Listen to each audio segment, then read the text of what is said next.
আমার নবী ছাগলের বানের উপরে রহমতের এই হাতটা একটু বাজার ঘষা দিয়ে দিলেন।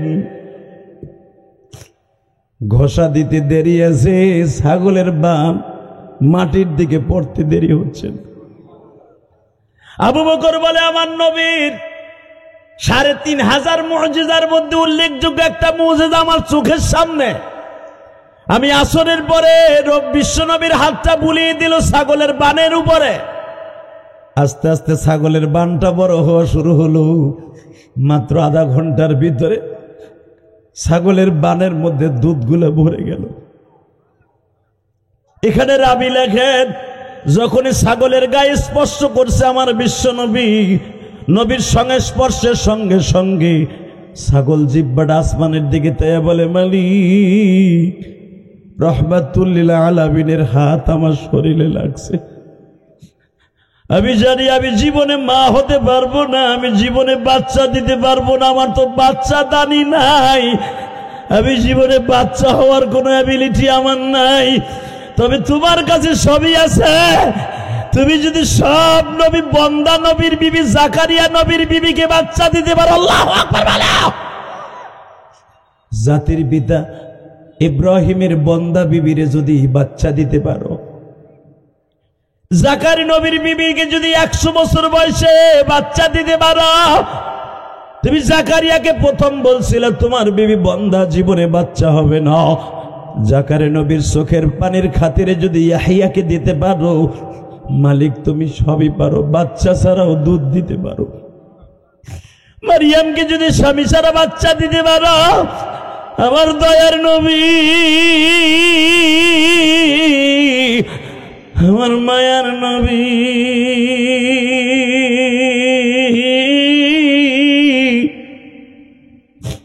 কলিজার নবী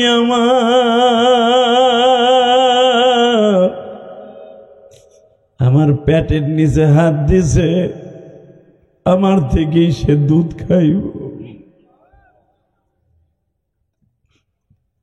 বাজানরে অল্প সময়ের ভিতরে ছাগলের দুধে ভরপুর হয়ে গেল।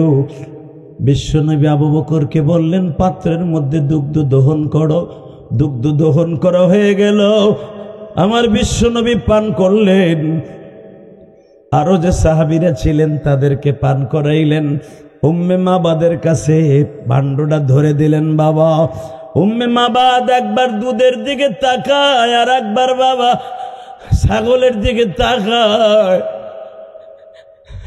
আর মনে মনে ভাবে, এই সময়ের ভিতরে যদি আমার স্বামী আসতো, আমি আমার স্বামীর লইয়া লোকটার কাছে কালেমা পড়ে মুসলমান হয়ে যাইতাম। বুখারীর মধ্যে আল্লাহর কুতুব আল্লামা আজিজুল হক লেখেন, আমার নবী যখন পরের দিন বের হয়ে গেলেন, একদিন মাঝখানে থাকতে না থাকতেই আবি মাহবাদ আসছে। এখন দিলটা নরম করবেন গো বাবা। আবি মাহবাদ অর্থাৎ মাহবাদের বাবা আসছে। মাহবাদের বাবা ঘরে ঢুকেই জিজ্ঞেস করে, তুমি এত দামি সেন কোথার থেকে কিনছো? পুরো বাড়ি কেন এত ঘেরান? উম্মে মাহবাদ বলে, এই ঘেরান আমাদের নয় গো, এই ঘেরানের যে মহাজন সে চলে গেছে।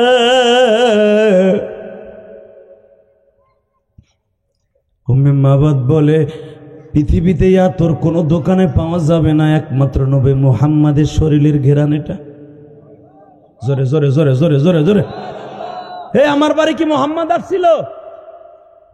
উম্মে মাহবাদ কান্দে আর বলে, তোমার আমার কপাল খারাপ, তুমি থাক, সে থাকতে কেন তুমি আসলে না? আবি মাহবাদ বলে, বল আমার নবী কোন দিকে গেছে?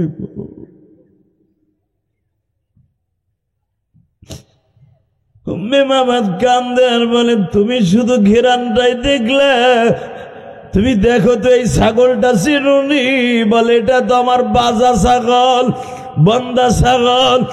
দেখো ছাগলের বানের মধ্যে কত দুধ। শুধু যে তার শরীরে ঘেরান তা নয়, তার পুরা বডির মধ্যে, হাতের মধ্যে বরকত আর বরকত। ওমা আরসালনাকা ইল্লা রাহমাতাল লিল আলামিন। বাজান এই দ্বীপ প্রহরে জোহরের নামাজের পরে যাদের চোখ দিয়ে পানিগুলা লেবুর রসের মতো ছেড়ে দিয়েছেন, আমার মালিকের কাছে সবচেয়ে দামি হলো বান্দার দুইটা জিনিস। এক নম্বরে রোজাদারের মুখের দুর্গন্ধ, দুই নম্বরে গুনাহগার মানুষের চোখের পানি। আপনার চোখের পানি যখন আমার মাওলায়ে কারীম দেখে গো, এই কুদরতি রুমাল দিয়ে চোখের পানি পোছায়া বলে, বান্দারা আর কান্দিস না, তোর চোখের পানি আমি সহ্য করতে পারি না।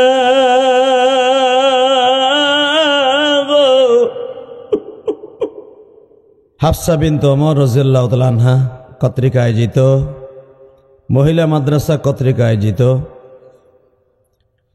ওয়াজ ও দোয়ার মাহফিলের সম্মানিত সভাপতি, হাজারো আলেমের ওস্তাদ, শাইখুল উলামা, শাইখুল হাদিস,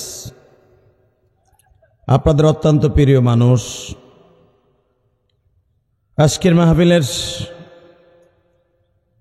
আমন্ত্রিত উলামা একরামদের মধ্যে আজকের মাহফিলে যিনি সভাপতি, তারা সবাই আপনারা চিনেন, হযরতুল আল্লাম হযরত মাওলানা ইনায়াতুল্লাহ বিন মুস্তাফা বারাকাল্লাহু ফি হায়াতি ওয়া ইজ্জতি ওয়া জালালি। আজকের মাহফিলে উপবিষ্ট হযরত উলামা ইকরাম, আজিজ তালাবা এবং আজকের মাহফিলের যিনি প্রধান আকর্ষণ, অর্থাৎ আজকের মাহফিলের প্রধান চমক বা দিশা বয়ান করবেন হাজারো আলেমের উস্তাদ, আধ্যাত্মিক রাহবার, শাইখুল হাদিস, ঢালকানগর মাদ্রাসার স্বনামধন্য প্রিন্সিপাল ও শাইখুল হাদিস মুফতি আব্দুল গফফার সাহেব মাদ্রাসুল আলিয়া, মঞ্চপ্রবিষ্ট হযরত উলামা ইকরাম এবং আরজ গুজার ওমর ফারুক, যিনি আমাদেরকে দাওয়াত দিয়ে এখানে এনেছেন, আল্লাহর হুকুমে আল্লাহ এনেছেন, ওই আল্লাহর প্রশংসা বলেন তো দেখে আলহামদুলিল্লাহ। দিনের বেলা আসলে মাহফিল আমাদের দেশে আলহামদুলিল্লাহ ভালোই চালু হয়েছে গাজীপুর থেকে। আমি তো কল্পনাও করি নাই দিনের বেলায় অন্তত এই কয়জন মানুষ হইব, তবে যেমনি হোক হয়েছে তো মারহাবা বলেন। আপনাকে কাজ কামের দিন, এই সময় তো মানুষ আসাও মুশকিল, আরো হবে না? ও কবে? ও টান দিলেই হবে, কি কাশি দিয়ে টান দেবো না? আল্লাহ আল্লাহ আল্লাহ আল্লাহ বলেন তো, সর্বময় ক্ষমতার মালিক কে? এই যে আল্লাহ জোরে কইলে না বেটারা এই টানের চড়াইয়া পড়বো। বলেন সর্বময় ক্ষমতার মালিক কে? এখানে আসার তৌফিক কে দিছেন? যাইবার তৌফিক কে দিবেন? সব কাজের শুরুতে কার নাম নিবেন? খানা খাওয়ার সময়, পানি খাওয়ার সময় ওই আল্লাহর প্রশংসা। জোরে সোরে বলেন তো আলহামদুলিল্লাহ। প্রশংসা করলেন কার? খুশি হইল কে? বেজার কে? জীবনে একটা দিন যদি মাওলাই কারিম খুশি হয়ে যায়, এই 10টা পৃথিবীর সমান একটা জান্নাত আপনার নামে দলিল হয়ে যাবে। দুনিয়া আইজ আছে কাল নাই, বাহাদুরি করে কোনো লাভ নেই। কথাটা বাস্তব না অবাস্তব? আইজ আছে কাল নাই, বাহাদুরি করে কোনো লাভ নেই। এই দুনিয়ায় যারাই বাহাদুরি বেশি করছে ওরাই মরছে। আর অগমরণ এমনভাবে হয়েছে, কুত্তা যেমন রাস্তার পাশে পড়ে থাকে এইভাবে মরে রয়েছে। ঠিক না ভাই? ঠিক। যেমন আপনারা জানেন পৃথিবীর সবচেয়ে বড় ডিক্টেটর, স্বৈরাচার, জালিম, তার নাম ছিল ফিরাউন। ফেরাউনের যারা কায়রোতে গেছেন মিশরে, আল্লাহ পাক আমারে দেখাইছে, আমি দেখছি এই কায়রোতে ফেরেশতা, এই ফেরাউনের কয়েকটা মুভি বানানো হয়েছে। মুভি হতো তার ছবির আকৃতিতে কতগুলা মূর্তির মতো বানায় রাখছে ওই দেশের সরকার। ওর আসল যে বডিটা এখন দেখা যায় না, এটা ফ্রেমের মধ্যে আটকানো, কাঠ দিয়ে বানায় রাখছে, পাথর দিয়া। তো মনে মনে ভাবি যে ফেরাউন তো জানতাম অনেক লম্বা, এটুক তো আর না। তো এখানে একজনে জিজ্ঞেস করলাম আরবিতে, হে না ফেরাউন? হারাম, এইটা ফেরাউন না, এটা ফেরাউনের আকৃতি বানায় রাখছে, সৌরতান ফেরাউন। আমি তখন বললাম যে আসল শয়তানটা কই? ওরে যদি বাংলা পৃথিবীর কোনো মানুষ আসলভাবে দেখতো, বিল্ডিং ভাঙ্গে হইলে ওরে জুতা দিয়ে 2টা বাড়ি দিত। ওই দেশের মিশরি লোক কইতেছে, সুবহানাল্লাহ বলেন না? ও যে এত বড় জালিম, ওর আসল মূর্তি যদি বর্তমান দেখানো হইতো এই ডিজিটাল যুগে, ওরে দেখার সাথে বিল্ডিং দিয়ে দিক আর গ্লাসের মধ্যে রাখুক, ওরে জুতা দিয়ে 4টা বাড়ি দিলেও দিত। ঠিক না ভাই? ঠিক। তার জ্বলন্ত প্রমাণ আমি আপনাকে দেখাই। আমি যতবার বদরে গেছি, এই বছরও আমার ভাতিজা, ওই যে আমাদের ঘোষকান্দি তালেব ভাই আছে না, তালেব ভাইয়ের বড় ছেলে মৌলানা আবুল হাসান, আপনাকে হয়তো ছাত্র, ওরে লয়ে গেছে এবার উমরায় রমজানে। কি বলবো, রমজানের পরে আমার কয়, কাকা আবু জাহেলের কবরটা কোনটা, আমার একটু দেখাই দেন তো। ও আলেম মানুষ, ও আমার কইতাছে। আমি গেলে আমি কি করবি, কত আমার ছাত্র আবার। কয় না কাকা, আমি একটা পাথর মারলো আরে মারমো, এটা জুতা দিয়ে মারলো মারমো আরে। আমি বড় আলেম মানুষ, তুই কি ভাবোস যে এটা জায়েজ নাই? তোর জায়েজ বুঝবানে পরে, আগে ওরা কটা জুতা দিয়ে লই আমি। আল্লাহু আকবার। ঠিকই ওরে দেখাই দিলাম, কাজে ওই যে খেজুর বাগানের মাঝখানে যাও, ওই যে আবু জাহেল হইয়া রয়েছে ওখানে। বিশ্বাস যদি করেন 25 কেজি ওজনের এক পাথর লইছে, ও মারবো। আমি ওরা টাইনা ধরছি, যাইস না, তোর চাচা বাদ দেন তো আপনি। যাইয়া মারতে 25 কেজি একটা দিল মাইরা দিয়া স্যান্ডেল দিয়ে আরো 8টা 10টা গোটা সাহেব 10টা 12টা বাইরে দিয়া দাঁড়ায় দাঁড়ায় কান্দে। আমি গেলাম, কান্দস কে? কাকা আমি জানি এটা না যায়জ, কিন্তু মনের আবেগ ধরে রাখতে পারি না। কোনো আমার নবীর এমন মায়েরও মারছে, ওর নেতৃত্বে 1টা 2টা মাইর দেয় নাই। আমার নবীরে মারতে মারতে গাল চোখ লাল বানায় হেলাইছে, তারপরে বদমাশ সারে নাই, এরপরও মারছে, এরপরও চাবুক দিয়ে মারছে।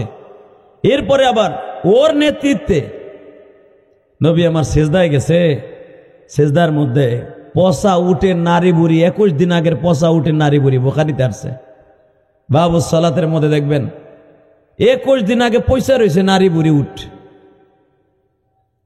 সে পচা নারী বুড়ি, দুর্গন্ধযুক্ত নারী বুড়ি নবীর পিঠের উপরে চাপাই দিছে। বেঈমান দূরে দাঁড়ায় দাঁড়ায় হাতে তালি দিছে আর কয়, দেখ মোহাম্মদের আল্লাহ বলে আছে, তাহলে নারী বুড়ি আল্লাহ সরাই দেয় নাকি? বাজানরে দিলটা নরম করে একটু দেখাই দেন, আপনি নবীর অনেক ভালোবাসেন। এই হাদিসগুলা কেন আবু বকর বর্ণনা করেছেন, আবু হুরায়রা কেন বর্ণনা করেছেন? আবু হুরায়রা তো মক্কার ছেলে না, আবু হুরায়রা হইতেছেন রাবি, আবু হুরায়রা হইতেছেন মদিনার সাহাবী। বাবা আবু বকর বর্ণনা করে, আবু হুরায়রা রে চোখ দিয়ে দেখতাম দেখতাম, প্রতিবাদ করতে পারতাম না। যে উতবা বিন রুবিয়ার নেতৃত্বে পয়সার বিনিময়ে আমার নবীর সিজদারত অবস্থায় উঠে নারী বুড়ি গুলা চাপাই দেয়া হইতো, এই বদমাশ গুলা জাবালে চাপার পিছনে দাঁড়ায় দাঁড়ায় হাতে তালি দিত আর হাসত। ডরে যাইতো না, যদি নবীর নারী বুড়ি সরাইতে যায় আমাদের বাড়িঘর ভাঙবে। আছে না? কথা কন না কেন? আমাকে দেশে তো আছে, একবার আলমগীর লোকে ভাঙ্গে আর একবার টুটুলের লোকে ভাঙ্গে। এ কথা সত্য না মিথ্যা? সত্য কথা কইতে কারো ডরাইবেন না, আপনার কিচ্ছু হইব না। কথা কন না কেন? আল হক মররুন, এই মুসলমানের বলা মারামারি লাগে, আপনার লাগে, আপনার আমার গিরায় জোর থাকলে, টাকার মালের জোর থাকলে আমি সামনাসামনি ঘুষাঘুষি করবো। কথা ঠিক না বেঠিক? মানুষের গাড়িতে হাত দেয়, মানুষের বাড়িতে হাত দেয়, এটা তো জায়েজ নাই। কথা কন না কে? এই যে কয়েকদিন আগে সিরাজগঞ্জ আমি গেছি, আমার গাড়িটা ভাঙছে, গাড়িটা থুইছি সিপার মধ্যে, থুইয়া ভাত খাইতে গেছি। আমার ড্রাইভারে কয়, আপনি হুজুরের কাছে একটু ঘুরে আহেন। আমার ড্রাইভার তো বুঝে নাই, ও আলেম মানুষ, ও আমারে দেখতে আইছে, হুজা আমারে নিতে আইছে। এই ফাঁকে মাত্র 2.5 মিনিটের মধ্যে অন্ধকারের মধ্যে গাড়িটারে পিটাই পিটাই ভাঙছে। এটার নাম কি বাহাদুরি? কথা কর না কেন? এটার নাম বাহাদুরি। বাহাদুরিতে তারে বলে যে আসো না, তোর হাতে লাঠি একটা থাকুক, আমার হাতে থাকুক, অথবা মামলা কোমর দে, তোর মাল কত আছে, আমার মাল কত আছে। কথা ঠিক না বেঠিক?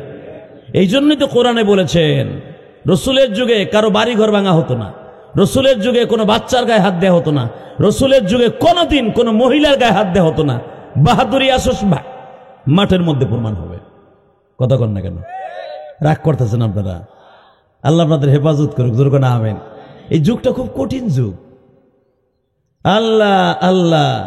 তো রসুলের যুগে এমন একটা সময় আছিল যখন মুসলমানের তেমন শক্তি নাই, তারা আল্লাহ রসুলের এই নারী ভুড়ি চাপাই দেওয়ার দৃশ্যটা দূরের থেকে দেখতো, কিন্তু ডরে বাড়িঘর জ্বালায় দিবে আবু জেহেলের বাহিনী।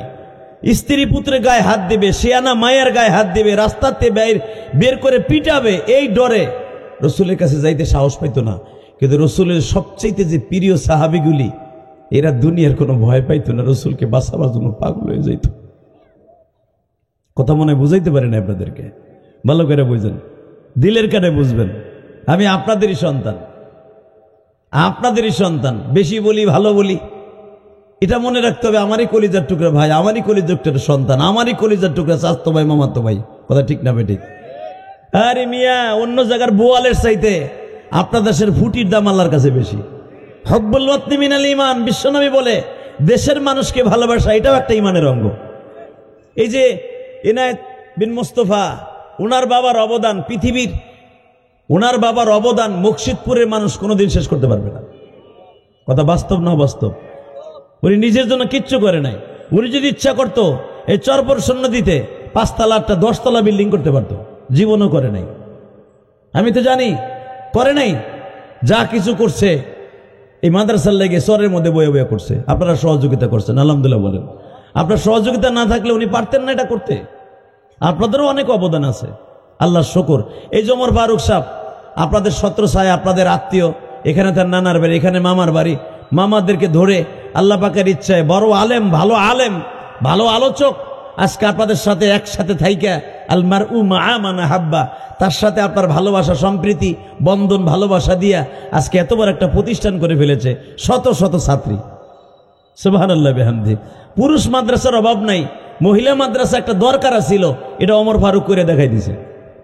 আলহামদুলিল্লাহ বলতে পারলেন না? তো তাকান এদিকে। তো মক্কার বেঈমানগুলো সবসময় মনে মনে ভাবতো মুহাম্মাদের আঘাত করা যায় কোন জায়গায়। আঘাত করতে যাইয়া এমন এক জায়গায় আঘাত করলো, এমন এক জায়গায় আঘাত করলো যে নবী মাইনে নিতে পারলেন না। সে আঘাতটা কি? মুহাম্মাদের আর মক্কায় রাখা যাবে না, মাইরি হেলাই দিব। নাউজুবিল্লাহ বলেন না? আরে মাইরি ফেলাই দিব। সব সিদ্ধান্ত হয়ে গেল দারুন নাদুয়ার ভিতরে মাইরে ফেলাই দেব, কোনো কথা নাই। ওর যন্ত্রণায় আমাকে টেকেরেডের মানুষ ঠিক থাকতে পারলো না, ওর যন্ত্রণায় ঘরে হইতে পারি না, ওর যন্ত্রণায় বাপ বেটার ভিতরে মারামারি লেগে গেল, ওর যন্ত্রণায় স্বামী স্ত্রী এক বিছানায় ঘুমাই থাকি, বউ গোপনে কালেমা ভরে ফেলাইছে, স্বামীরে লাত্তি দিয়ে থুয়ে চলে গেছে মুহাম্মাদের দলে। ওর যন্ত্রণায় ঠিক থাকা যাবে না। ওরে সাইজ করতে হবে কেমনে? সাইজ করে একটা নিয়ম আছে, সেই সাইজটার নিয়ম হলো এই, শুধু যে শেখ বংশ, খান বংশ, মোল্লা বংশ, এই 1-2 বংশ চললে চলবে না। মক্কায় যত বংশ আছে সবগুলো এক হয়ে যেতে হবে। কারণ কেউ নিয়ে আবার সাথে নিয়ে বুঝবে, এটা মাইনে নেওয়া যাবে না। সব একসাথে কাজ করলে কারে তুই কার বিরুদ্ধে মামলা দিবে, ঠিক না ভাই? ঠিক। সবাই এক। আপনার জানা আছে সব মানুষগুলো এক হয়ে গেল, সব মক্কার সব বেঈমানগুলো এক হয়ে গেল। যারা উমরা করতে গেছেন, হজ করতে গেছেন, একটা জায়গার নাম আছে দারুন নাদুয়া। আল্লাহ আমাদের মাফ করে দেখ, জোরে কানা আমিন। আজকে এমন একটা দিন, আপনি কি জানেন? এমন একটা পবিত্র দিন, গতকালকে রাত্রে 27শে রজব যদি আমার বিশ্বনবী আল্লাহর বাড়িতে বেড়াইতে যেয়ে থাকেন, গতকালকে সেই রাতটা চলে গেছে।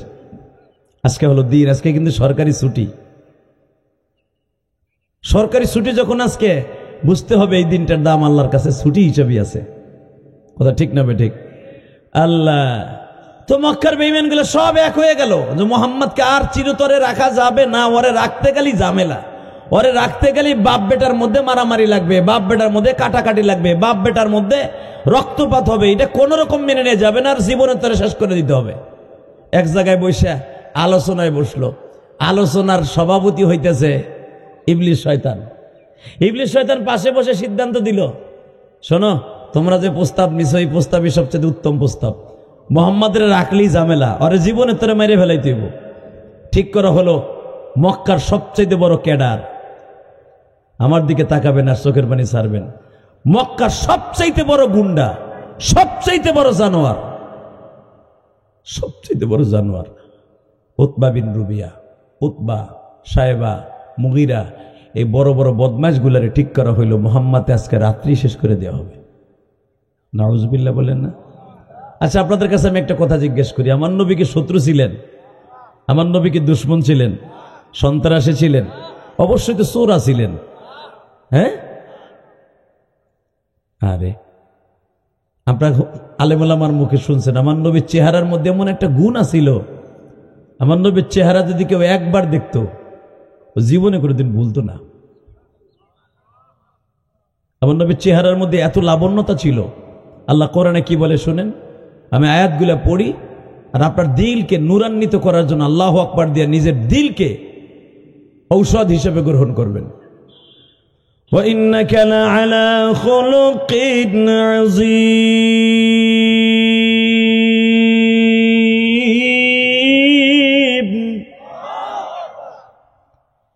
يَا أَيُّهَا النَّبِيُّ إِنَّا أرسلناك شاهدا ومبشرا ونذيرا وداعيا إلى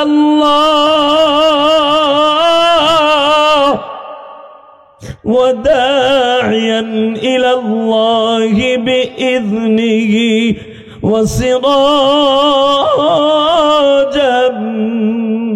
منير।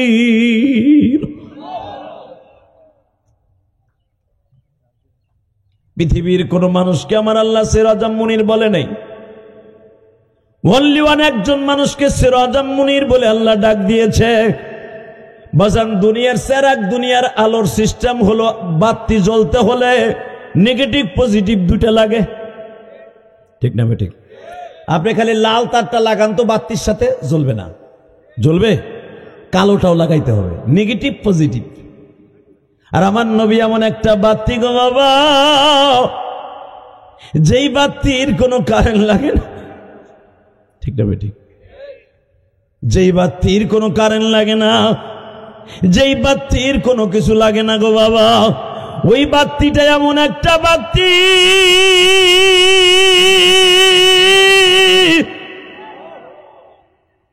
যেই বাতির কোনো তৈল লাগে না, যেই বাতিটা এমন একটা বাতি দেখলে আলো হয়ে যায়। আরো জোরে কর। আজকে সেই বাতিটারে চিরতর স্তব্ধ করে দেওয়ার জন্য মক্কার মানুষগুলো সব উঠে পড়ে লেগে গেল। সবাই সিদ্ধান্ত নিল মুহাম্মদকে মাইরে ফেলতে হইব। সারা মক্কার বেঈমানগুলো ঘরের চারপাশ দিয়া দাঁড়ায় গেছে, আজকে মাইরে লইব। হালাকির কয়েক মাস আগে মক্কায় এমন একটা পর্যায়ে চলে আসলো, বিভিন্ন প্রকার ষড়যন্ত্র, বিভিন্ন প্রকার লুটতরাস, মারামারি, খুন খারাপি যত কোয়ালিটিতে আছে সব করার জন্য তারা প্রস্তুত। তার ভিতরে এই যে মেরাজ, আজকে যে একটা আলোচনা, মারহাবা বলেন। আজকে সকালবেলা আবু জেহেল ডাক দিয়ে কইতেছে, মোহাম্মদ এদিকে আহত বাতিজা, চাচা তোমার বউটা তো মারা গেছে তাই না? হ্যাঁ। তোমার চাচাটাও তো মারা গেছে তাই না? হ্যাঁ। এখন তোরে যদি মারি তোর কোন বাপে টাকাইব? হ্যাঁ রে, নাউজুবিল্লাহ, ডাস্তে কইলেন। দেখছেন আমার নবী যদি কারো দিকে একটু থুতু মারতেন, থুতু, ওর জীবন ধ্বংস হয়ে যেত। তারে ডাক দিয়া বেয়াদব কি কয় শুনছেন?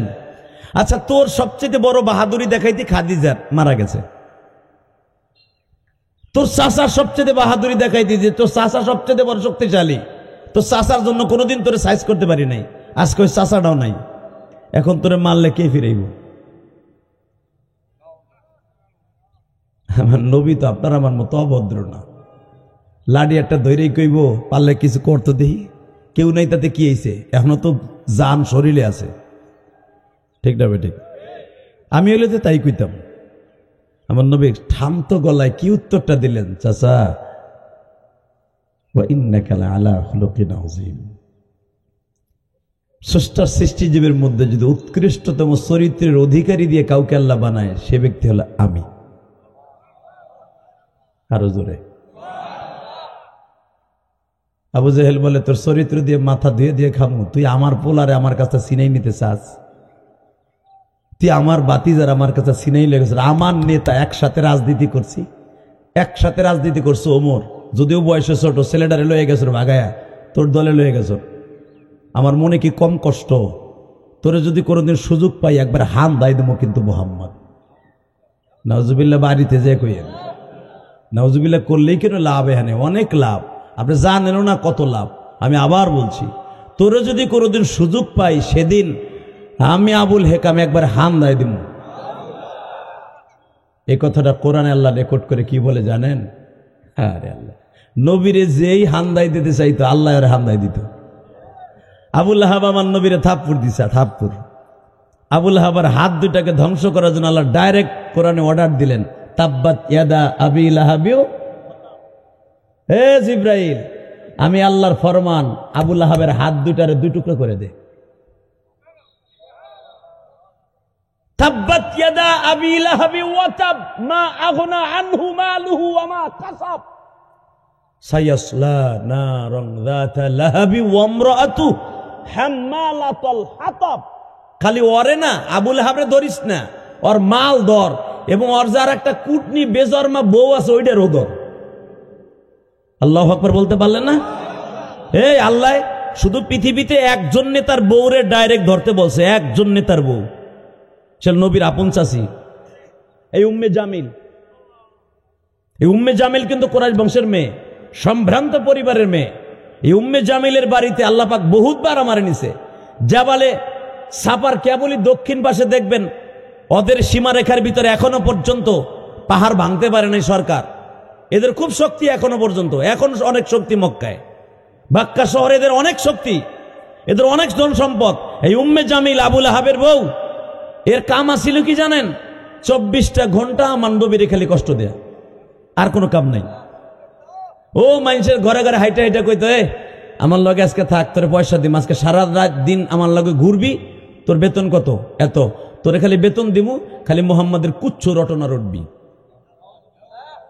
তাই না? নাউজুবিল্লাহ বলার স্টাইলটা কি?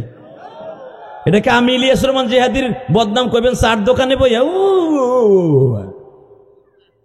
এটা তো আমি ইলিয়াস রহমান জিহাদি না, উনি এমন একজন নবী, ওনার উম্মত হওয়ার জন্য সারা দুনিয়ার মানুষ অপেক্ষা করছে। সারা দুনিয়ার নবী আমার নবীর উম্মত হওয়ার জন্য বারবার দরখাস্ত জমা দিছে। আল্লাহ শুধু একজন নবীর দরখাস্ত কবুল করছে। 1,24,000 পয়গম্বরের মাঝে শুধু একজন নবীর দরখাস্ত কবুল হয়েছে, আর সব নবী আমার নবীর উম্মত হওয়ার জন্য দরখাস্ত দিছে। কি মনে করলেন আপনি? তার কুচ্ছ রচনা করবি চার দোকানে বইয়া, মার্কেটে বইয়া, বাজারে বইয়া, পানের দোকানে বইয়া, গোসল করতে যাইয়া, ঘাট পাপড়ে বইয়া, সব জায়গায় বদনাম করবি। সমাজে এরকম কিছু লোক আছে কিন্তু, আর কাম নাই কাজ নাই, খালি স্ট্যান্ডে বইয়া, শুনছো কি হয়েছে কি? হন নাই, স্টাইল কি দেখেন বলার, হনো নাই না। এনায়েত বিন মুস্তফা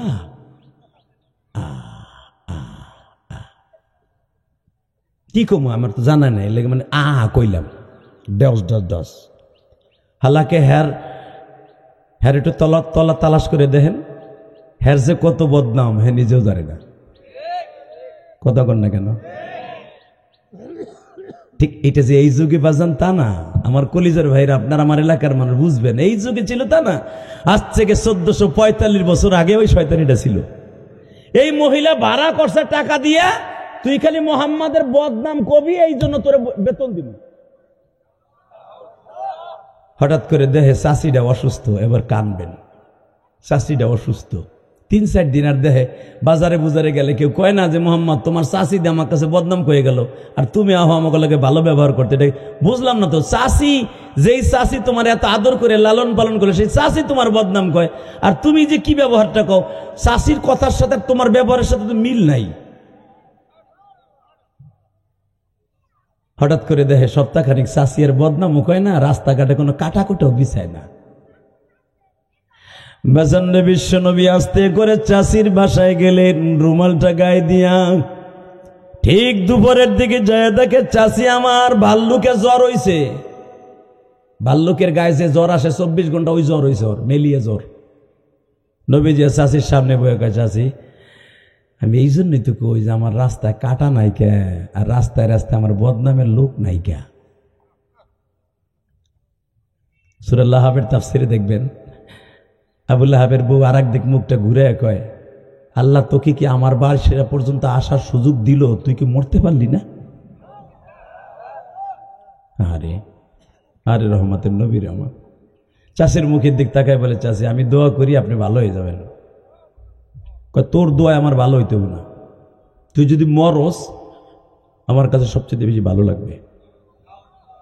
তখন আমার নবী একটা কথা বলছিল, চাচি মনে করে দেখেন তো, আমার মনে পড়ে আমার মা যেদিন আপনাদের কাছে আমার রাইখা যায়, বাবার কবর জিয়ারত করতে মার সাথে যখন মদিনায় যাই, তখন আপনাকে 9 জন চাচির এক জায়গায় ডাইকে আমার মা একটা কথা বলছিল, নবীর জন্য এখন এক ফোঁটা পানি ফেলবেন, আপনার চোখের গুণা, পায়ের গুণা, মাথার গুণা, পুরা বডির গুণা জড়ে যাইব। চাচি সব চাইতে কয়েকজন চাচির কাছে আমারে আপনাদের কাছে রাইখা গেছিল। 1 নম্বরে আমার চাচি আবু তালেবের বিবি, 2 নম্বরে উম্মে ফাজল আব্বাসের বিবি, 3 নম্বরে আপনি গো চাচি। ও চাচি, যদি আপনারা আমাকে সন্তানের মতো লালন পালন না করতেন, আমি মুহাম্মদ এখানে টিকা থাকা কষ্ট হয়ে যাইত।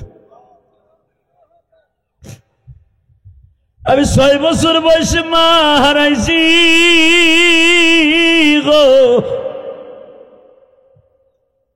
কোন মানুষকে আজ পর্যন্ত বাপ বলে ডাকতে পারি নাই। চাচি, যেই সবরে আমার আব্বা মারা যায়, ওই সবরে তো আমার এই চাচা আবু লাহাব ছিল, আবু তালেব ছিল, আমার বড় চাচা হারিস ছিল, হাজল ছিল, জুব্বন ছিল, জুবাইর ছিল। 6 জন চাচা আমার বাপ সহ ওই সবরে ছিল গো চাচি। আমার বাবা 5 জন চাচার কাছে আমার মাকে এবং গর্ভবতী মায়ের পেটে আমি ছিলাম, আমারে রাইখা তো আমার বাবা বিদায় লয়ে গেছে। আপনারা যদি আমাকে দেখে না রাখতেন, মক্কায় আমার প্রতিষ্ঠিত হওয়া কষ্ট হয়ে যাইত।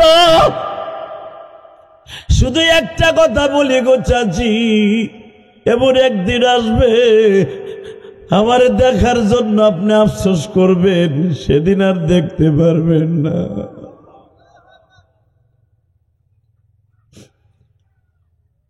বাজান দেখেন তো, 1 ফোঁটা চোখের পানি আজকে রজবের 27 তারিখ, মেরাজের দিন রাত গতকালকে চলে গেছে, আজকে মেরাজের দিন।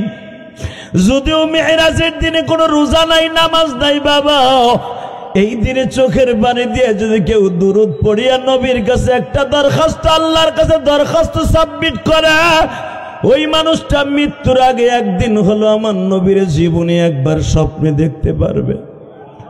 আর এই চোখ দিয়ে যদি একবার নবীর স্বপ্নে দেখতে পারেন গো বাবা, আপনার বডির জন্য জাহান্নামের আগুন হারাম হয়ে যাবে।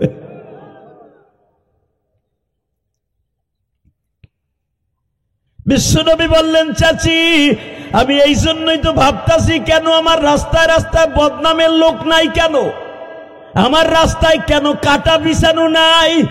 আবু লাহাবের বিবি বলতেছে, আমি চাই তুমি ধ্বংস হয়ে যাও। আমার নবী বারবার বলে, চাচি মানুষকে মানুষে বরদোয়া দিলে ওটা লাগে না, আমার মালিক যদি অ্যাকশন নাই ওইটা ফিরাবার মতো কারো ক্ষমতা নাই। চাচি যাইবার সময় একটা কথা বলে যাই, এমন একদিন আসবে আপনি আমারে খুঁজবেন কিন্তু আমারে পাবেন না। আল্লাহু আকবার জোরে বলতে পারেন? আল্লাহু আকবার আরো জোরে বলেন। আচ্ছা আপনারা বলেন, একটা মানুষ তখনই মানুষের মৃত্যু কামনা করে যখন তারপর অধৈর্য হয়ে যায়, কথা ঠিক না? যে আল্লাহ, ও যদি সামাজতে মরে যেত অথবা একদিক চলে যেত তাও আমরা বাঁচতে পারতাম। আমার নবী কি এমন কেউ ছিল? আবার নবী কি গজবের মানুষ? আবার নবীকে আল্লাহ এইভাবে কোরআনে ভূষিত করেছে। আমি আয়াতখানা পড়ব, চোখের পানি দিয়ে আল্লাহু আকবার বলবেন। আমার নবীর আল্লাহ এত উচ্চঙ্গের ভালোবাসা দিয়েছে, ওয়ামা আরসালনাকা ইল্লা রাহমাতাল লিল আলামিন,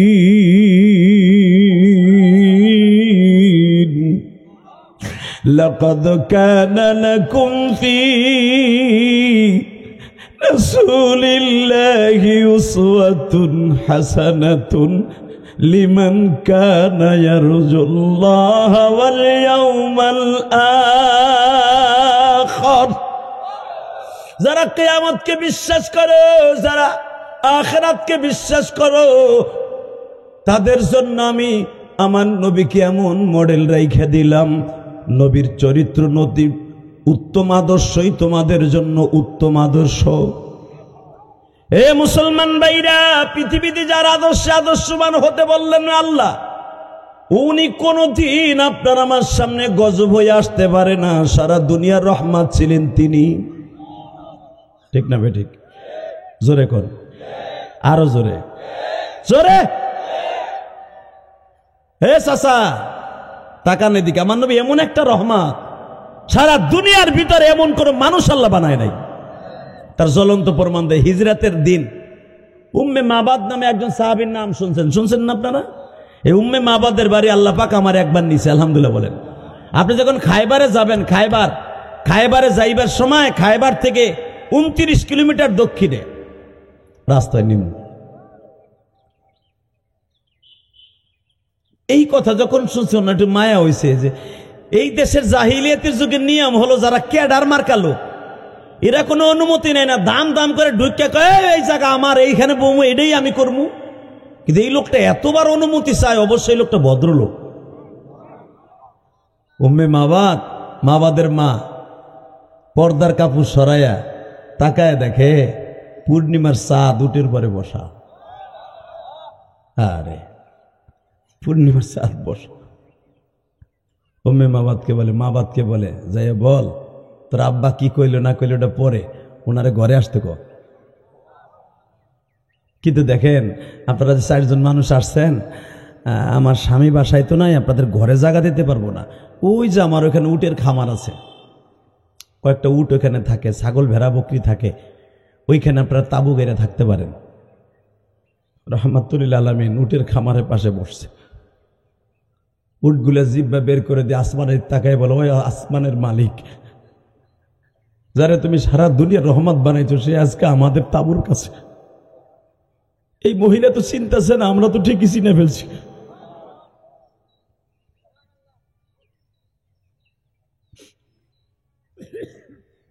বেজন্ডে উঠেও খাবার খায় না, ভেড়া বকরিতেও খাবার খায় না। এবার নবী বলে আবু বকর রে, উম্মে মাবাদকে জিজ্ঞেস করো তার কোন ভেড়া বকরিতে দুধের ব্যবস্থা আছে।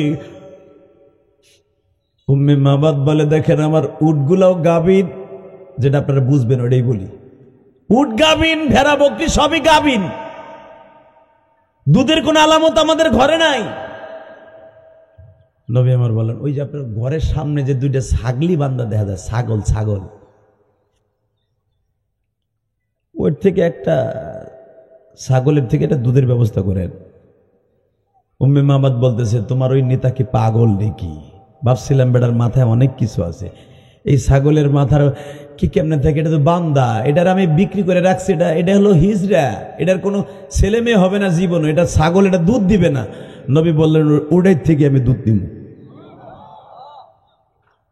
আবু বকর যে বললেন আপনি আমার নবীরে চিনেন না, ওনার নাম আখিরি জামানার নবী মুহাম্মদ রাসূলুল্লাহ। উম্মে মাবাদ বলে ও তাহলে এই লোক, সে ওনার বিরুদ্ধে হুলিয়া চালু হয়ে গেছে, ওনার ধরে দিতে পারলে 100 লাল উট পাওয়া যাবে। ওনারে জায়গা দিয়ে তো ভুল করলাম, চরম ভুল, আমার বাড়ি ঘর থেকে একটু পরে আবু জেহেলের বাইরে নষ্ট করে দিবে, ওনার বিরুদ্ধে তো অনেক লোক লাগানো আছে।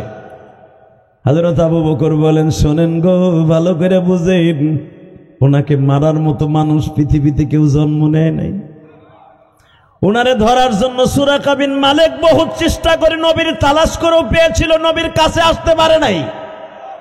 এই যে গত পরশুদিন সুরাকা বিন মালিক নবীরে দেখছে যে ঘোড়ার পরে সে সওয়ার ছিল, ওই ঘোড়া জমিনে ডাইবে গেছে। অতএব সুরাকা বিন মালিক চলে গেছে, নবীরে মারার মতো কেউ নাই, তোমার টেনশন নাই।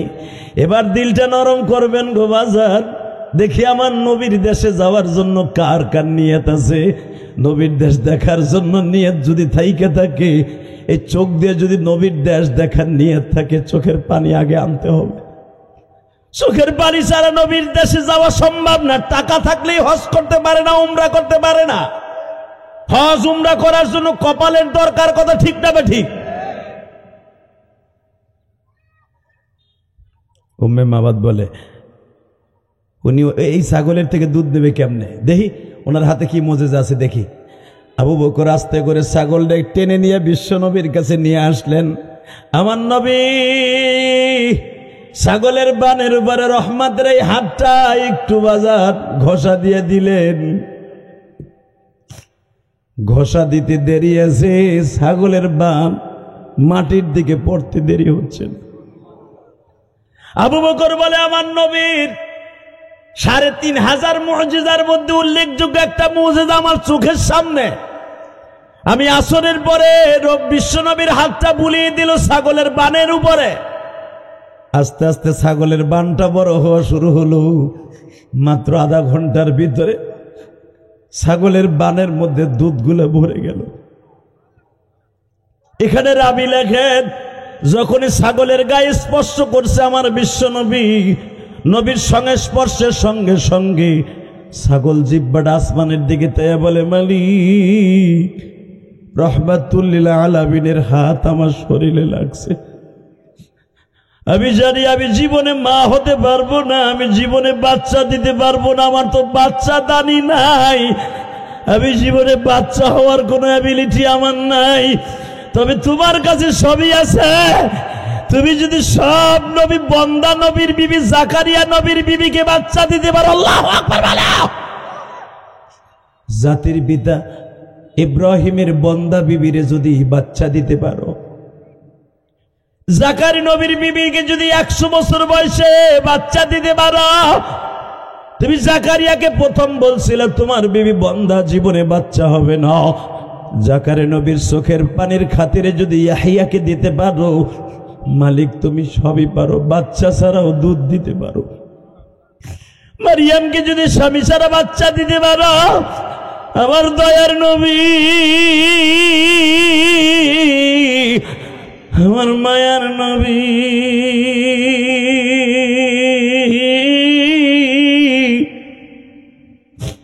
কলিজার নবী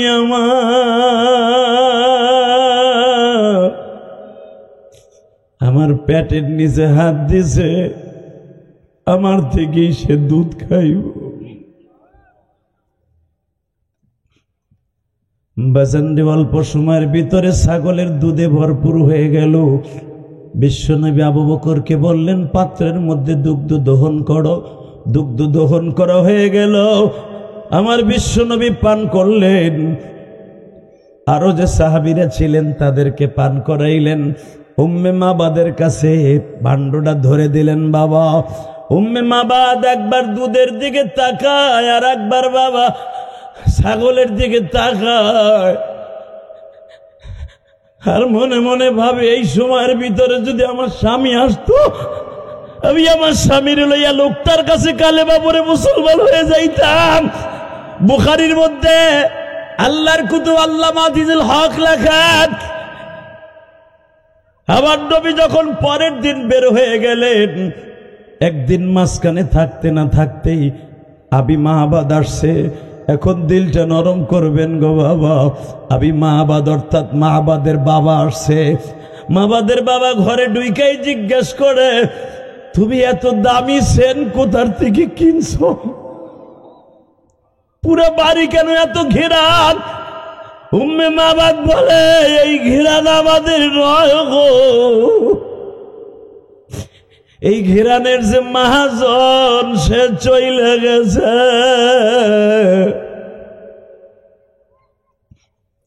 উম্মে মাহবাদ বলে, পৃথিবীতে তোর কোনো দোকানে পাওয়া যাবে না, একমাত্র নবী মুহাম্মাদের শরীরের ঘেরান এটা। জোরে জোরে জোরে জোরে জোরে জোরে। হে, আমার বাড়ি কি মুহাম্মদ আসছিল? উম্মে মাহবাদ কান্দে আর বলে, তোমার আমার কপাল খারাপ, তুমি থাক, সে থাকতে কেন তুমি আসলে না? আবি মাহবাদ বলে, বল আমার নবী কোন দিকে গেছে?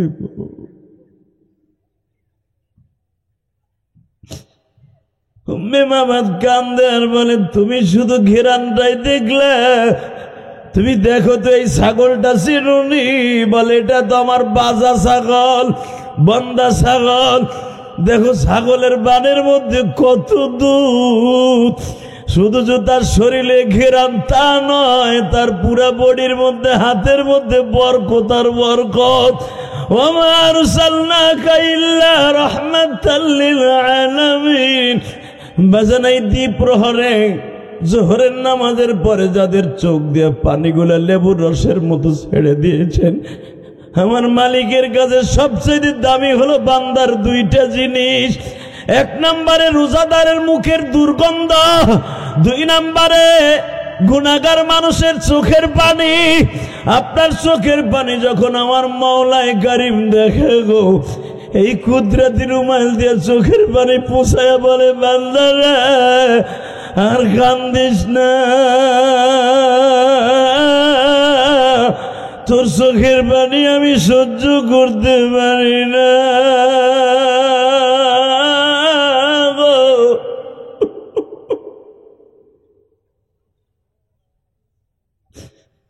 বাজানার মাত্র 1 মাস 2 দিন পরে মাহে রমজান শুরু হয়ে যাবে। বাজান দুইটা পায়ে হাত দিয়ে বলবো, গো বাবা আর মাত্র 1 মাস 2 দিন বা 3 দিন মাঝখানে আছে, মাহে রমজান এসে যাচ্ছে। মাহে রমজানের আগে এই শাবান মাস আর মাত্র 2-3 দিন পরে আরম্ভ হয়ে যাবে। এই শাবান মাসে পুরা বডিটারে পরিষ্কার করিয়া সাবান দিয়ে যেরকম কাপড় পরিষ্কার করে, আপনার পুরা বডিটা শাবান মাসে পরিষ্কার করবেন। চোখের পানি দিয়ে আমার মাওলারে বুঝাইয়া বলেন, মালিক আমার মতো গুনাহগার কেউ নাই,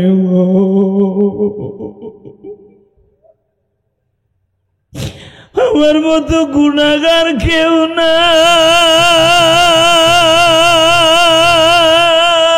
গো। জীবনে কত অন্যায় করছি, যদি একদিনের অন্যায়ের হিসাব দিয়ে নাজাত পাইতে হয়, আমি আব্দুল করিম, আব্দুল জলিল, আব্দুর রহিম, আব্দুল জব্বার, আব্দুল গফফার, আমি জীবনে হিসাব দিয়ে গুনাহ মাফ করে যাইতে পারবো না, একমাত্র তোমার রহমতের ছায়াতল ছাড়া। আপনার আমার আত্মীয় স্বজন চোখের পানি দিয়ে আমার মাওলারে বুঝায়, এখন মালিক আর সময় নাই। এই মুখের মধ্যে দাড়ি ছিল না, দাড়িগুলা কাঁচা হইয়া উঠল, ওই দাড়িগুলা পাইকা গেল। দাঁতগুলা কি সুন্দর ফ্রেশ ছিল, সব দাঁতগুলা পড়িয়া গেল। আগে গ্যান্ডারি চাবাইয়া খাইতে পারতাম, এখন একটু গোস্ত চাবাইয়া খাইতে পারি না। তাহলে বুঝা গেল কবরে যাওয়ার টাইম হয়ে গেছে, কোনো কিছুই করতে পারলাম না। মনের কথা আল্লাহকে বুঝায় বলেন, মালিক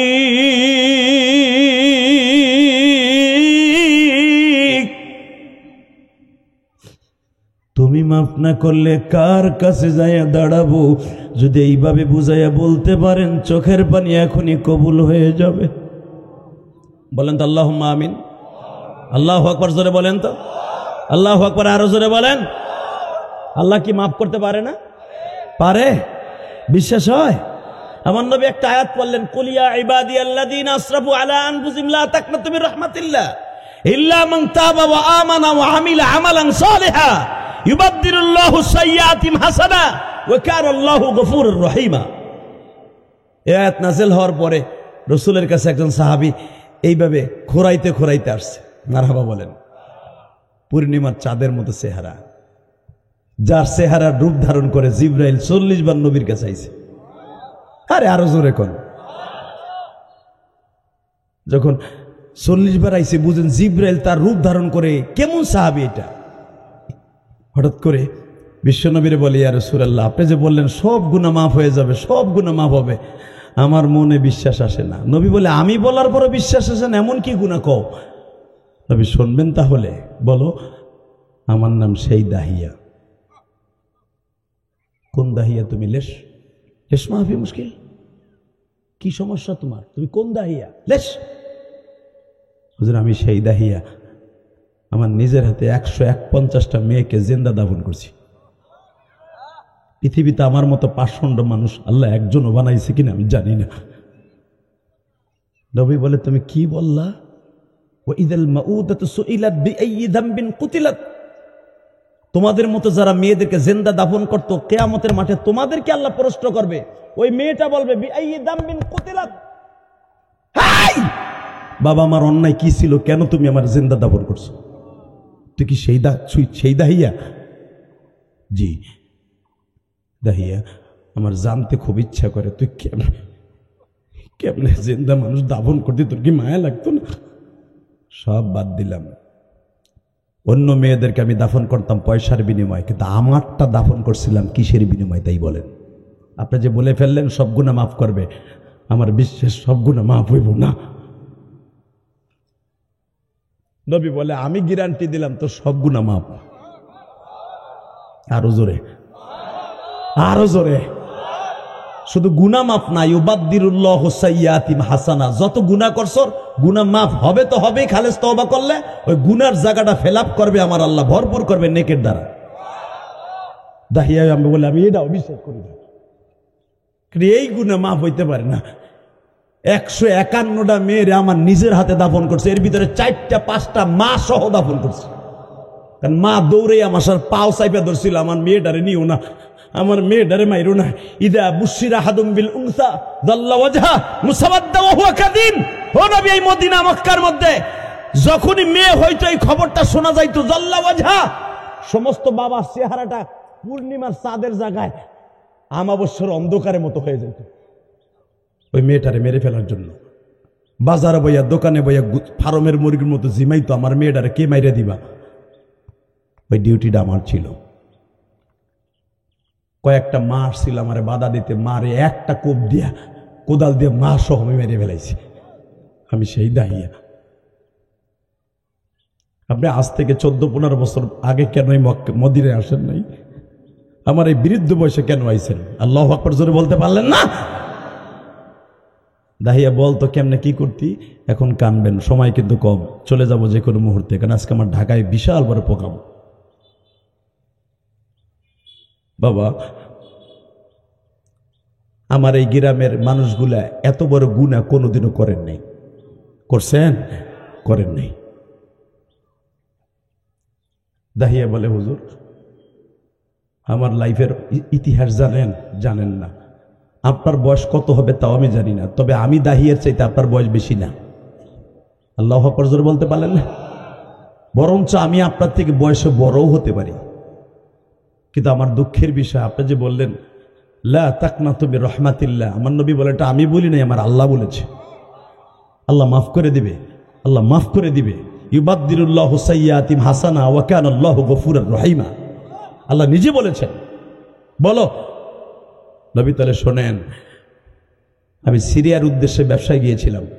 এমন হইয়া সিরিয়া হইয়া আসতে 6 মাস টাইম লাগতো। আমার বিবিকে 7 মাসের গর্ভবতী লাইখে আমি গেছিলাম সিরিয়ায়। সিরিয়া যাইবার সময় বউরে কয়ে গেছিলাম, এখন তো আল্ট্রাসোনোগ্রাম করার সিস্টেম আছে, ওই জামানাতের বোঝার সিস্টেম না, ছেলে হবে না মেয়ে হবে।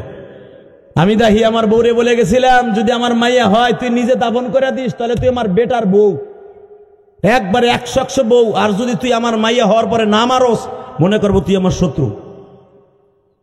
কিন্তু হুজুর, আমার বউ ডেলিভারি হওয়ার মাত্র 15 দিন আগে চলে গেছিল অন্য জায়গায় ভাড়া, গহীন এলাকায় চলে গেছিল, যেন এলাকার মানুষ বুঝতে না পারে আমার ছেলে হয়েছে না মেয়ে হয়েছে। ওখানে যে হয়েছে আমার মেয়ে। নবী বলে মেয়ে হয়েছে তাহলে তোর ঘরে একটা জান্নাত হয়েছে। নবী আগে শোনেন, আমার বিবি মনে মনে ভাবলো এখানে রাইখে যদি আমি বাচ্চাটা কোলে করে আমার বস্তিতে যাই, আমার এলাকার মানুষ আমারে তিরস্কার মারবে, আমার স্বামীর কাছে বলে দিবে নিষ্ঠুর স্বামী আমার মেয়েটাকে মেরে ফেলবে। আমি এখান থেকে একজন দাইমা ঠিক করলাম, দুধমা ঠিক করে আমার মেয়েটা পালতে দিয়ে দিলাম। আমার মেয়েটাকে পালতে দিয়া নবী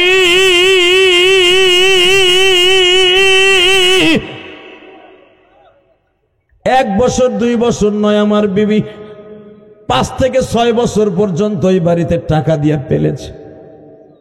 5 বছর পরে হঠাৎ করে আমি কাজের থেকে ফিরে আসি, দেখি আমার বাড়িতে একটা মেয়ে ঘুরঘুর করে, আমার সাথে চেহারার মিল আছে। আমি আমার বিবিরে জিজ্ঞেস করলাম, এত সুন্দর কবুতরের বাচ্চার মতো মেয়েটা কার? যখনই কইছে কার, নবী আর সহ্য করতে পারে নাই। নবী আমার চোখের পানি ছাইড়া দিছে যে তুই দাহিয়া হনে এই কামি করবি। দাহিয়া তুই কি ওই মেয়েটারে মারছিলি?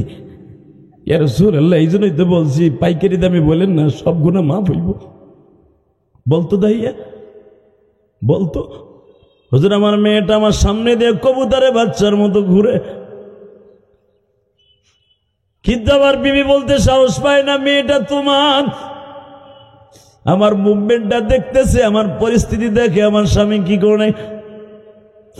হঠাৎ করে বৈকাল বেলা আমার মেয়েটা আমার রানের পারে উঠিয়া বলিয়া কয়, তুমি তো অনেক সুন্দর আব্বু।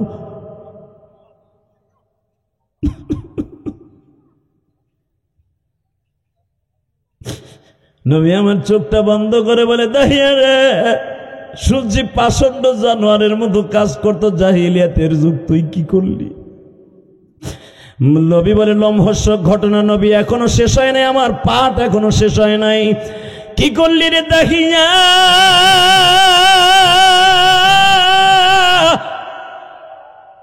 যখনই আমার বিবি বললেন, তুমি যদি এই মেয়েটার বাপ হও কেমন হয়? চুপ চুপ, আমার মেয়ে হবে। দেখো গো, এই জাহিলিয়াতের এই এলাকার মানুষ জানে না যে মেয়েটা তোমার।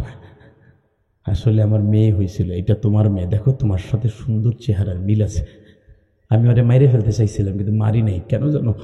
আমি ভাবছিলাম তুমি যে সফরে গেছো, যদি কোনোদিন ফিরে না আসো, আমার মেয়েটারে কোলে করে নিয়ে আমি সারা জীবন জঙ্গলে জঙ্গলে কাটাই দিব, মনে করবে এটা আমার স্বামীর স্মৃতি। দাহিয়া বলে, নবী গো, ওই যে কোরআনের কথা, ইদা বুশিরা আহাদুম বিল উনসা ওয়াল্লা ওয়াজহা, শয়তান আমার এমন ভাবে ধোঁকা দিল। আমার চেহারার মধ্যে কোরআনের ভাষা, আমার কথা না এটা, আমার চেহারার মধ্যে আমাবস্যার মতো অন্ধকার হয়ে গেল। আমার বিবির একটা থাপ্পড় দিয়ে খাটের উপরে ফেলাই দিয়া বললাম, আওয়াজ করবি না, আওয়াজ করলে তোরে শেষ করবো আগে। কোন আওয়াজ করবি না, কেউ যদি শুনতে না পারে যে আমার মেয়ে হয়েছিল। হুজুর, আমার মেয়েটার আমি ঘাড়ে করে নিয়ে গেলাম। মেয়েটা তখন বারবার আমার ঘাড়ে চুমা দিতে ছিল আর বলতেছ, আমি আজও পর্যন্ত আব্বুর কোলে উঠে নাই, তোমার কোলে উঠছি। তুমি কি আমার আব্বু লাগো? তুমি কি আমার আব্বু লাগো? আজও পর্যন্ত আমি কেউরে আব্বু বলে ডাকি নাই। সঙ্গে সঙ্গে নবীর মনে পড়ে গেছে, আমিও তো 6 বছর বয়সে মা হারাইছি, আমিও তো ওই বছর মতো কাউরে বাপ বলে ডাকি নাই।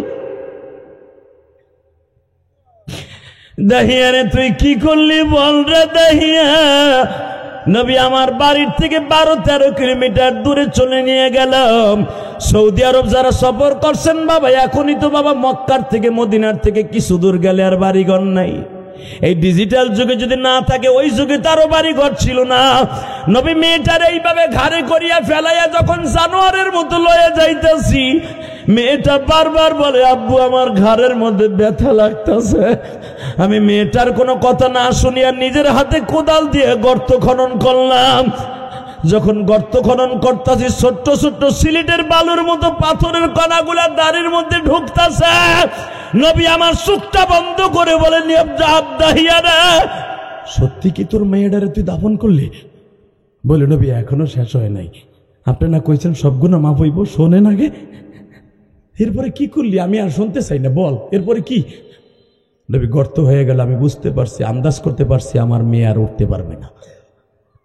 আমি একটা লাথি দিয়ে মেয়েটারে ফেলাই দিয়ে প্রথম আমার কোদাল দিয়ে একটা বাড়ি দিলাম আমার মাথার উপরে।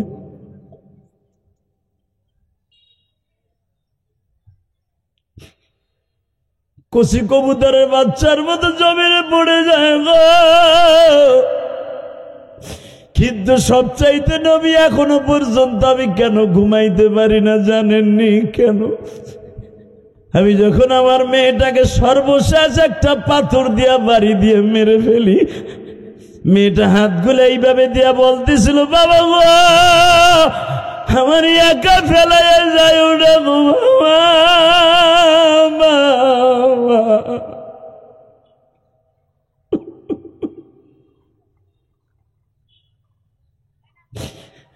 নবী আমি আমার মেয়েটারে যখন মেরে মাটি দিয়ে রেখে আসলাম, বাড়িতে আসার পরে দেখি আমার বিবি আমার বাড়ি সাইডে চলিয়া গেছে।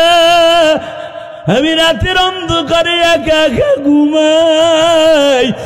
ঘুমের ঘরে আমার মেয়েটা প্রতিদিন আমারে ডাকে।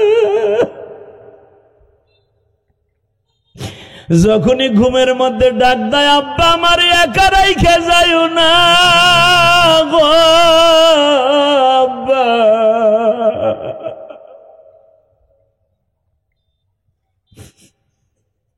নবী এত বছর হয়ে গেল, আমার মেয়েটা আমারে ঘুমের ঘরে ডাকে, মেয়ের ডাক শুনে আমার ঘুম ভেঙে যায়, আমি ঘুমাইতে পারি না।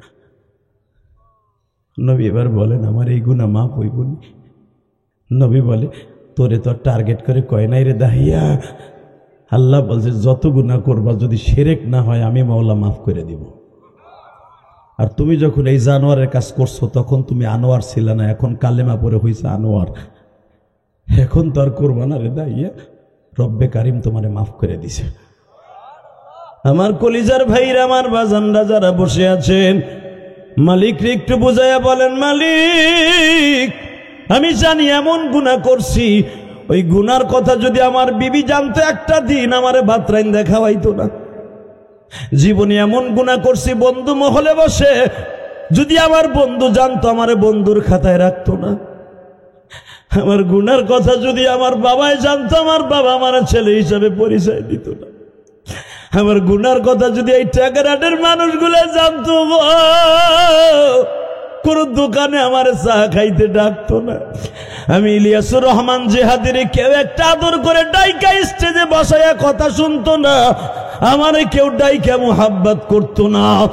এত গুনাহ করছি আজও পর্যন্ত তুমি কারো কাছে বইলা দাও নাই। আমার বিশ্বাস আছে তুমি কারো কাছে যখন বলো নাই গোপনে চোখের পানি ফেললে মাফ করবে, এটাও আমার বিশ্বাস আছে। আল্লাহ ওই বিশ্বাসে বসে আজকে দিনের বেলায় কান্দাছি গো, আমার জনম দুঃখিনী মা নাই, আমার জনম দুঃখ মিয়া বাবা নাই। বাবা এই যে একটা কবর আমার সামনে দেখতাছি, আমি বুঝের হওয়ার পরের থেকে এই কবরটা দেখতাছি। এই কবরটা কার আমি তা জানিও না। হ্যাঁ,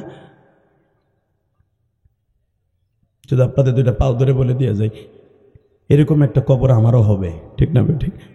এমন একটা কবর আপনারও হবে। দুনিয়ার সব বাহাদুরি বন্ধ হয়ে যাবে, চোখ দুইটা বন্ধ হওয়ার সাথে সাথে আপনার আবার কবরে কি অবস্থা হবে জানি না।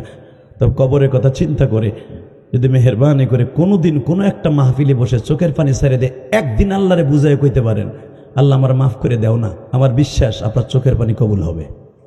কারণ আমরা তো দাহিয়ার মতো এরকম জানোয়ারের কাজ করি নাই, কথা ঠিক না বেঠিক? আমরা দাহিয়ার মতো কোনোদিন এইভাবে মানুষকে হত্যা করে জীবিত জিন্দা দাফন করি নাই। আমার মালিক আমার মাফ করবে না কেন? বড় বিশ্বাস আছে আল্লাহ আমাদের মাফ করবে। আশা আছে না নাই? আছে? বলেন তো আল্লাহু আকবার। হাত দুটো আসমানের দিকে উঠে আল্লাহর জোরে একটা ডাক দেন তো, ডাক দেন, ডাক দেন, ডাক দেন, আজকে জোরে একটা ডাক দেন, দেন। আজকে 28শে জানুয়ারি দিনের বেলা দেন, ডাক দেন। আপনারা সবাই আমার আত্মীয় স্বজন 28শে জানুয়ারি জোহরের নামাজের পরে আল্লাহকে জোরে একটা ডাক দিয়ে দেখায় দেন। আল্লাহর জোরে জোরে ডাককে দিয়ে কোন তুমি আমারে বানাইছো, আমি অপরাধী হয়ে হাত তুলছি, তুমি মাফ করবে না? আল্লাহ জেলখানায় যাইয়া যখন জজ সাহেবের সামনে খানায় হাত জোর করে দাঁড়াইতে হয়, আর আমি আসামের মতো দুইটা হাত তুলে দিছি, তোমার যদি ভালো লাগে আমার হাত দুইটা মাফ করে দাও, আমার হাত দুইটা মাফ করে দাও। 28শে জানুয়ারি আজকে মেরাজের দিন, আমাদের মাফ করে দাও গো মালিক, মাফ করে দাও। জোরে করে আমিন, আরো জোরে করে আমিন। আমার বিশ্বাস আল্লাহ মাফ করবে ইনশাল্লাহ। বলেন আল্লাহ মাফ করবে না? করবে ইনশাল্লাহ। বলেন আমার বিশ্বাস মাফ করবে। কেন করবে না? কেন করবে না? অতএব আমি আপনাদের কাছ থেকে বিদায়ের আগে একটা কথা বলবো, রব্বে কারিম যদি আমাদের মাফ করে দেয়, যে কাজগুলো করলে আল্লাহ খুশি হবে ওই কাজগুলো করার নিয়ত আছে না ইনশাল্লাহ? তার ভিতরে 1 নাম্বার কাজ করবেন, 5 ওয়াক্ত নামাজ পড়বেন। নিয়ত আছে তো?